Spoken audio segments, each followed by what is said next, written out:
Here is Jimmy Clitheroe as the Clitheroe Kid with Peter Sinclair, Patricia Burke, Danny Ross and Diana Day in... Out of the Mouths of Puppies.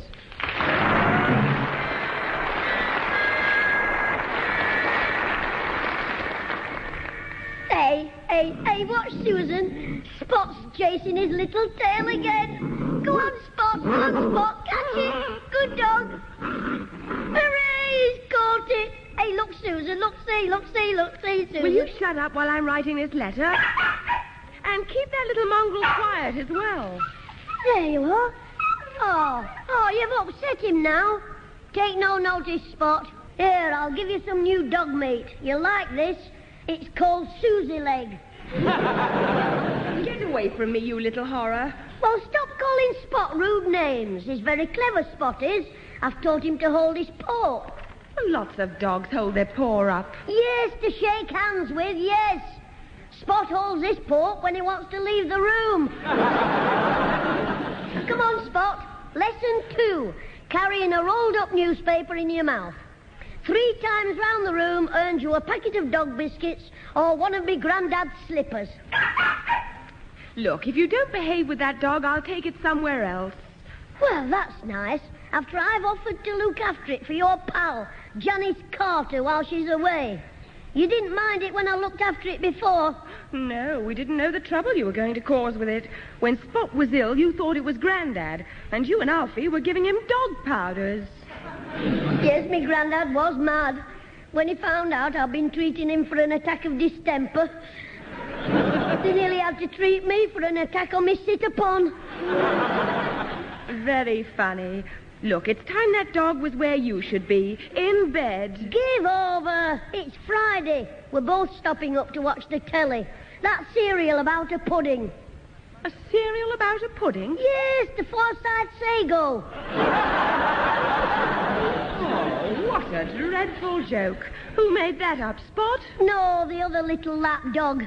Your boyfriend, Alfie Hall. That'll do. I hope he isn't going to keep me awake again, whining all night in the kitchen. Well, if he does, just send him home on his motorbike. Oh, you're a scream. I know, and it's all free. I should charge you entertainment tax. Anyway, Spot won't be whining now he's got a proper bed. You'll be nice and snug in your little basket, won't you, Spot? Oh, don't tell me you've been out and wasted your money on a dog basket. Of course not. I've saved me money and borrowed your needlework basket. It just fits in. And I've borrowed the pincushion for his pillow. Oh, you little horror, give me that basket. I'm not having that puppy chewing it up to pieces. It'll be all right. It's got a blanket inside. A blanket? Well, it's me Granddad's old kilt. And his sporran. His sporran? Yeah, it's all soft and hairy. Spot might think it's another puppy and could look to it. Right, Spot, carry the paper again. Pat, it was in tonight's paper. I really laughed myself hoarse when I read it. Well, it does sound a bit funny. The Higginbottoms advertising their wedding anniversary. Everybody calls their marriage the 15 Years' War. Here, I'll show you that vet. Where's tonight's paper, Susan? I think the Wonder Dog's having it for his supper. What? Oh, no. It's torn to ribbons and I haven't read it yet, Jimmy. I was teaching Spot to carry it, Mum, so he can go to the shop for it when the lad forgets to deliver it. Ah, don't talk silly. Well, it'll be quicker than when you go for it, Grandad. About 6:30, you say, "Oh, I'll just away down to the shop for the echo." And you bring it home 4 hours later. Wrap round 2 bottles of light ale. That'll do, Jimmy. Oh, thank heavens we've only got that puppy for another week. I don't know which of you two has been the most trouble. It's him, my dear little brother. Do you know what he's done, Mother? Made that dog a bed up in my needlework basket. What? Oh, that's a funny thought. I'm glad you think so, Granddad, because he's got your kilt for a blanket. What? It's only the old one you've grown out of, Grandad. The one that looks more like a tartan miniskirt.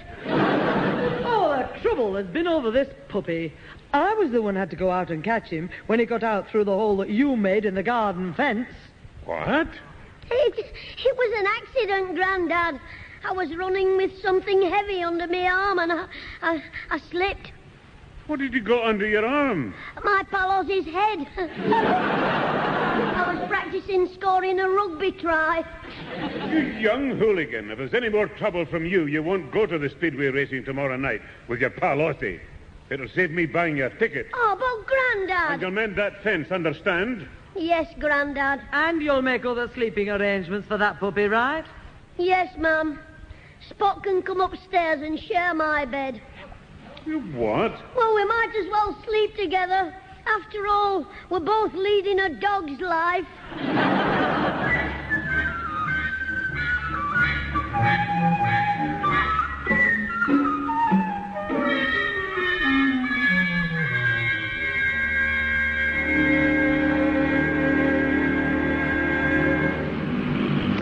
Now, where's my tie lever gone, Jimmy?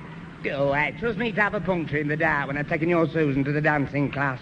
We're trying to get him come dancing on the telly, but I can't find it.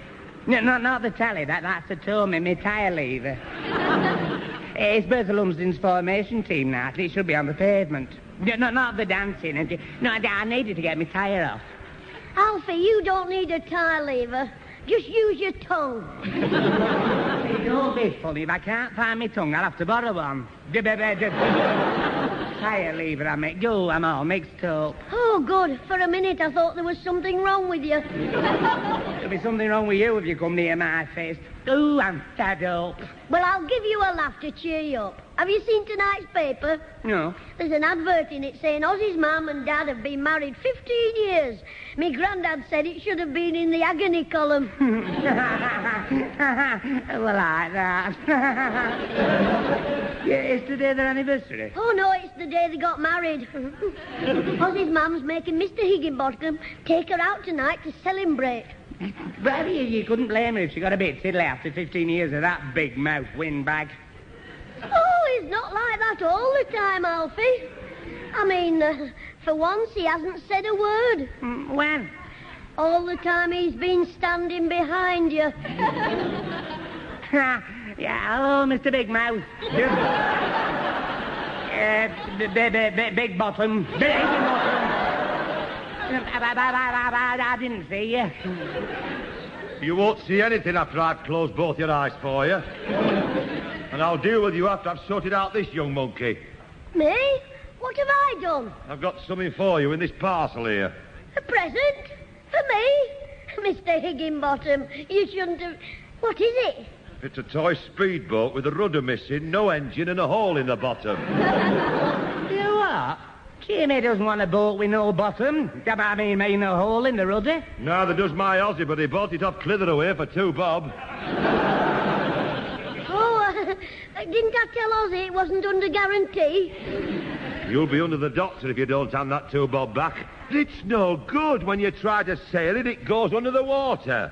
Oh, yes. I forgot to tell him. It's supposed to be a submarine as well. That does it. Come on, £2 bob. But I've got no money. Shall I write you an IOU? Yes, in your own blood if you don't hand that cash over. Or would you rather I asked your granddad, old Jock Tightwad? Oh, heck, don't tell him. He'll stop me going to the speedway. Alfie, what's that in your pocket? Which pocket? Is it? Well, can I borrow it, or do you need it yourself? Well, no, I don't think I'd get it. What are you talking about? That £half-crown in your pocket. They're no good now. You can't use them. So you might as well give it to me. I haven't got £half-a-crown. Look, I've got a £2 bob piece. That's the one. Thanks, Alfie.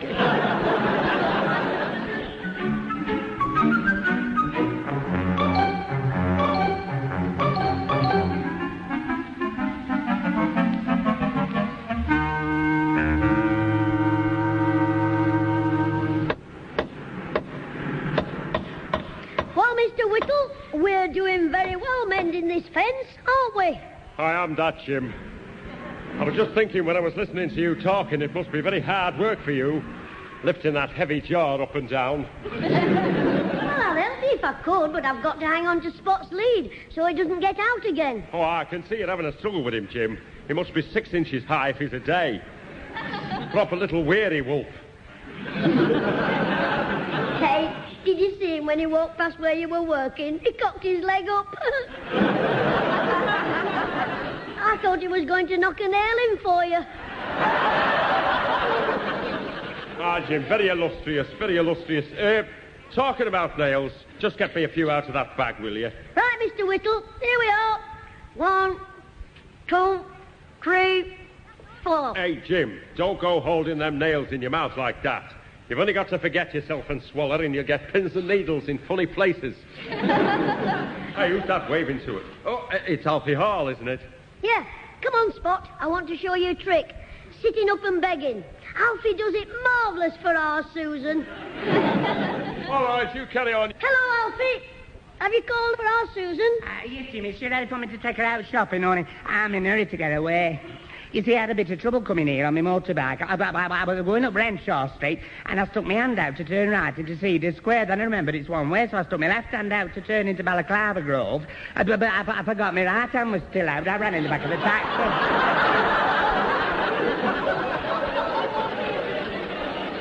And the driver charged you waiting time while he clouted you in the clock. It wasn't funny.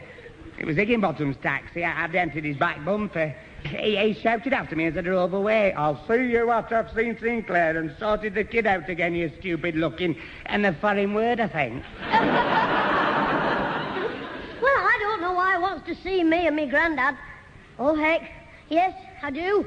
He'll have found out about Ozzy getting his clothes dirty. Yeah, what have you been up to now? Last night when I went round to see Ozzy about that toy boat, while his mum and dad were at the pub, I found him in the back garden. I know, and you had a fight with him. I didn't.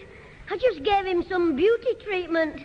A mud pack. Oh, heck. Well, Higginbottom's on his way round here, and he's looking for trouble. Well, he's coming to a good place to find it. Oh, heck, if he tells me Grandad what I did to Ozzy, I've definitely had the speedway racing tonight. Well, I can't help that.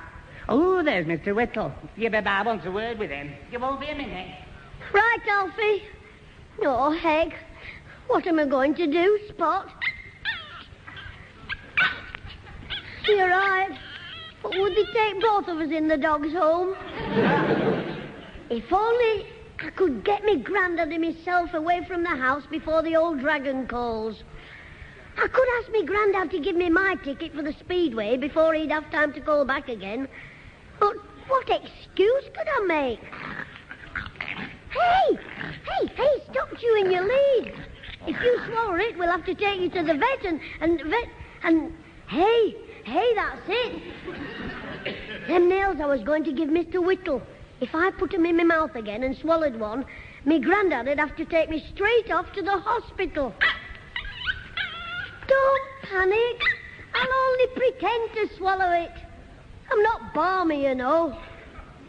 Come on, we'll go over to Mr. Whittle and Alfie. But don't let on what I'm up to. Oh, that's awful, Jimmy. A nail? Well, why did you go and swallow a nail for? Because I couldn't find any drawing pins, you daft-looking... Don't just stand there, do something. We'd better get him in the house. Aye, I think we'd better carry him. If he walks, the movement might dislodge the nail and implications might set in. It's all right, I'll just walk slowly. Then I'll... Ow! Oh, heck. It sounds as if the nail might have done some damage already. Well, there's only one way to find out, Alfie. Stick me in a bath full of water. What for? If you see any bubbles coming out of me, stand by to mend another puncture.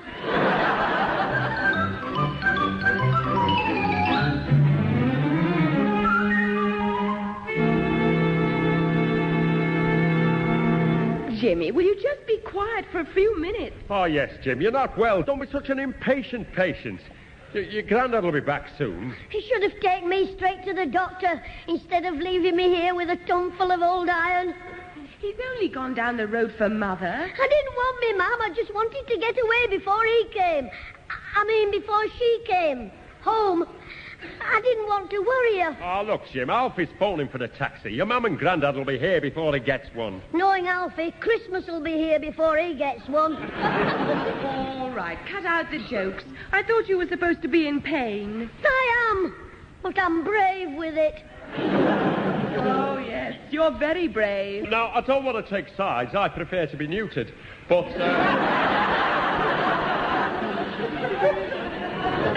got to admit, Susan, that Jim's behaving very well over this business. Oh, I'm sorry. But we're doing all we can, Jimmy. You'll just have to be patient and wait.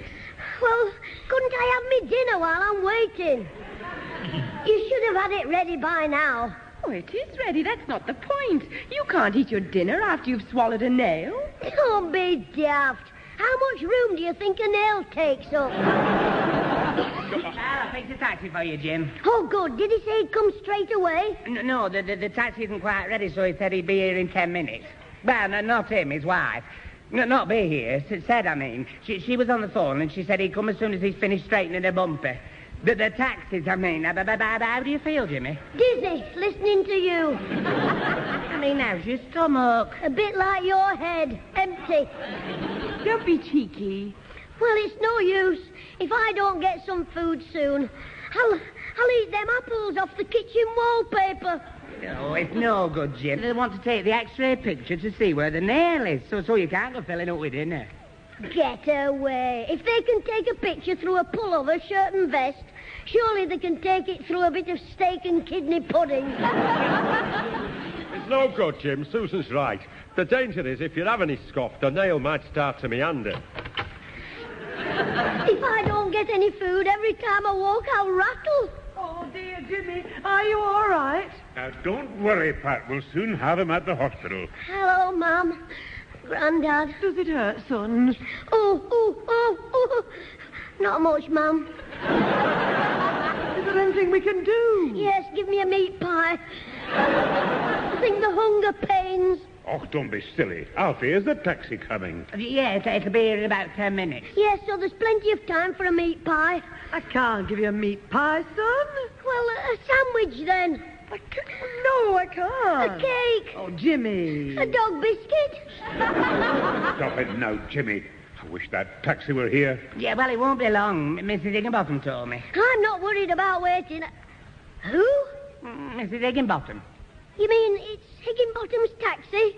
You big daft... Oh. Quick, Grandad. Oh, phone for another taxi straight away. Oh, my goodness, it's getting worse, is it? It will do if he comes. You can wait for him. I mean, All right. I'll phone the taxi rank. There's always one there. What about Mr. Higginbottom? Tell Higginbottom I'm too ill to be smacked. Tell him I've gone to hospital to have 9 operations, 3 blood transfusions, and an injection for dandruff.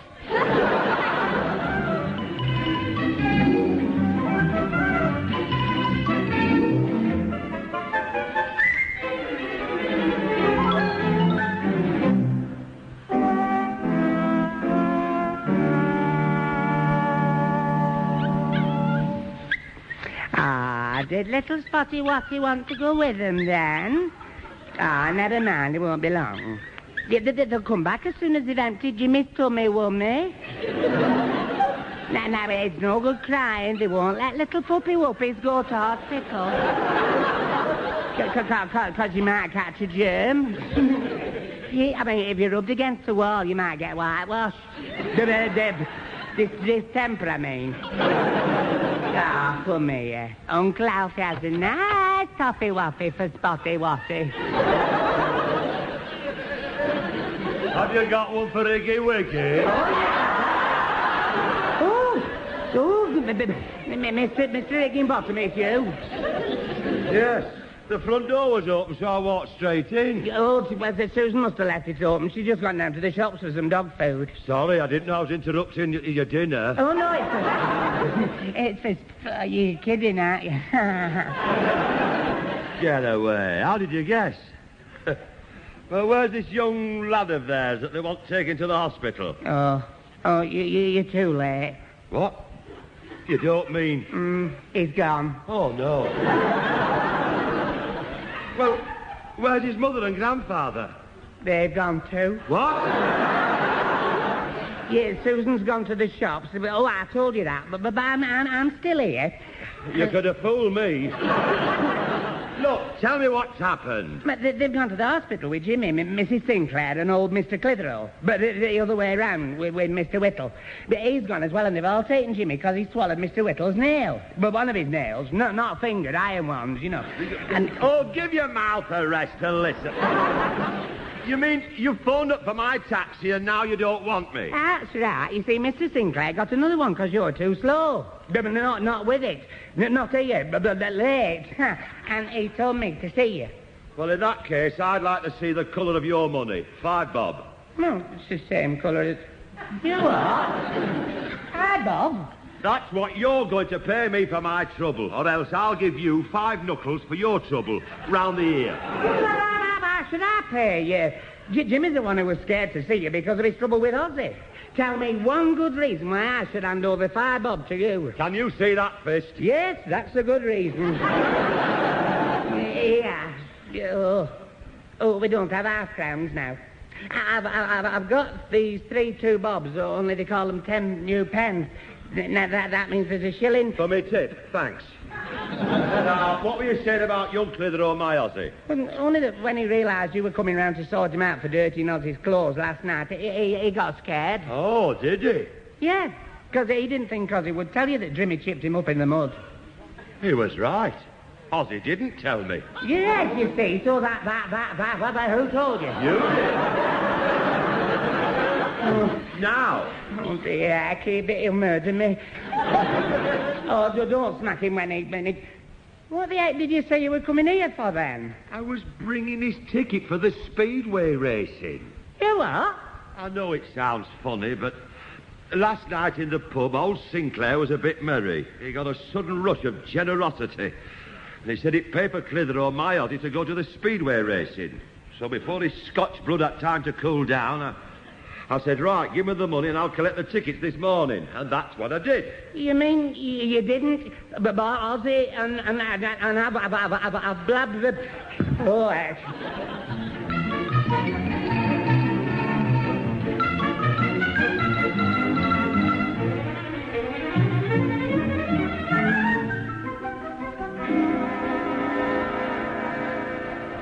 They're very nice toffees, them, Alfie.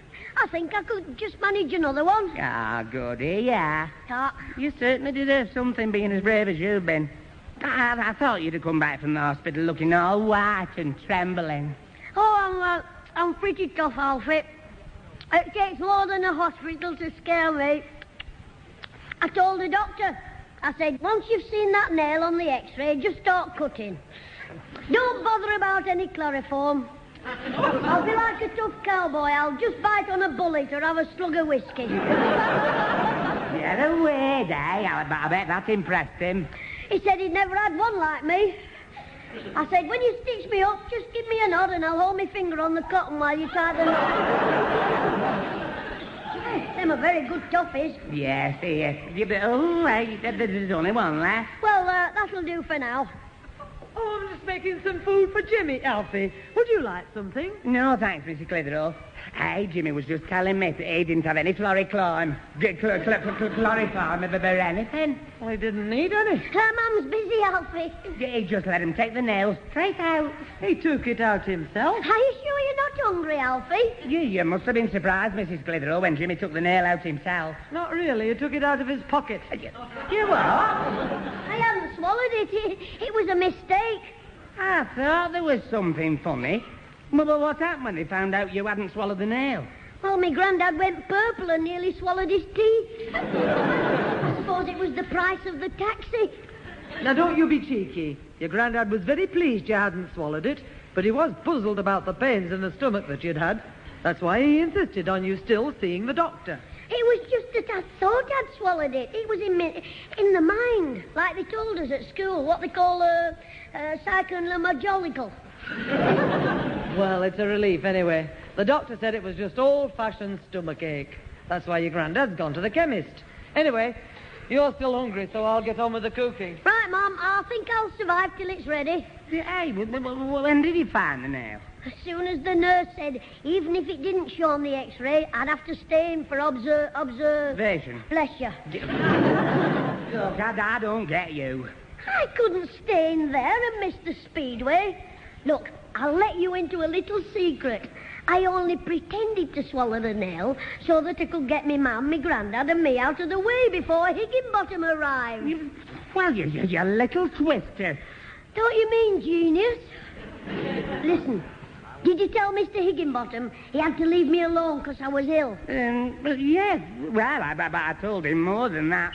You see... Come in, Higgy, for a minute. No, I can't really stop, Pete. I'll just give it to him and then I'll go. Oh, heck. Oh, all right, then. I'll see you later. I want a word with Pat in the kitchen. Right, Pete. Now then, Clitheroe. Mr. Higginbottom, don't hit me. I'm not well. I'm not going to hit you. But you said you were going to give it to me. I am. I'm giving you this ticket for the speedway racing that your Grandad paid for. Ticket? For the speedway racing? Oh, thanks, Mr. Higginbottom. I only got it because your Grandad paid for my Aussie as well. You mean that's why you were coming round here today? That's right. Not to hit me, because I ruined... Britannia. No, I wasn't coming to hit you because you'd pushed Aussie in the mud. Well, of course, you didn't know I pushed... You know, he told you. Yes, he's got a big mouth. Well, he's your son, I mean... Aussie didn't say anything. Alfie here told me. What? Baby, it was an accident, Jimmy. Baby slipped out. But I didn't know what I was talking about. Saying, I mean. Bend over while I kick you in the brains. Mr. Higginbottom, I'm sorry, and it's very nice of you not to smack me. I would have done, but since you've been through all that trouble swallowing a nail, I'll forget it this time. Oh, thank you, Mr. Higginbottom. Did they find the nail all right? Yes, it was in his pocket. Oh, That was silly, Alfie, putting your ankle under my foot. You might have hurt yourself. Oh, shut up, you. Well, I've got to be off, so just watch it in future, Clitheroe. Yes, sir, Mr. Higginbottom. Sir. Ta-ra then, lad. Ta-ra. So long. Blabbermouth. Cheerio. I mean, I wish you'd stop kicking my ankle every time I speak. I had to. I couldn't reach your mouth. Now, look here. Lou, you nearly got me murdered. Oh, all right. I suppose I did ask for it. Well, Alfie, all's well that ends well. I'll just have some grub and start getting ready for the speedway. Oh, no, you won't, young man. Will he, Pat? What do you mean? Your Grandad means that you're going to bed as soon as you've had your medicine. But the ticket, it's paid for. Your Grandad will take it back. There's the spoon, Father. I don't need any medicine. There's nothing wrong with me. Oh, no? I suppose you didn't have them violent pains in your stomach today? You weren't in agony? No, I mean, yes. But it was a false alarm. The nail, I mean. Jimmy, the doctor said you've got to have this and go to bed. What is it? Castor oil. Oh, I'm not having that. Yeah, go on, Jimmy. Show us how brave you are. I mean, you were ill, weren't you? You know I wasn't. Who was? Oh, heck. Let's have it. I'll hold me nose. Oh, don't some bothers have 'em.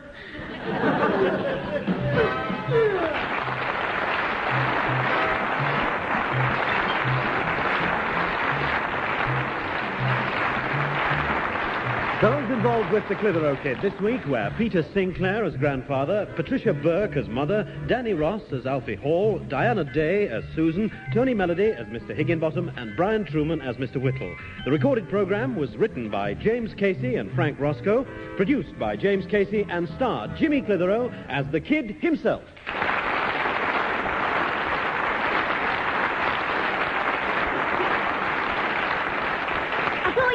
I got to the speedway after all. 3 days later, me Grandad changed both tickets, and I couldn't understand why Ozzy waited to go with me.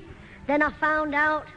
He said he wouldn't tell me Grandad the truth about me swallowing the nail if I paid for the lemonade, popcorn, 2 lollipops a week, carried his boots to school, and called him Sir. I daren't touch him myself, but Charlie Thompson can. So I've just bought a quarter of toffees for Charlie.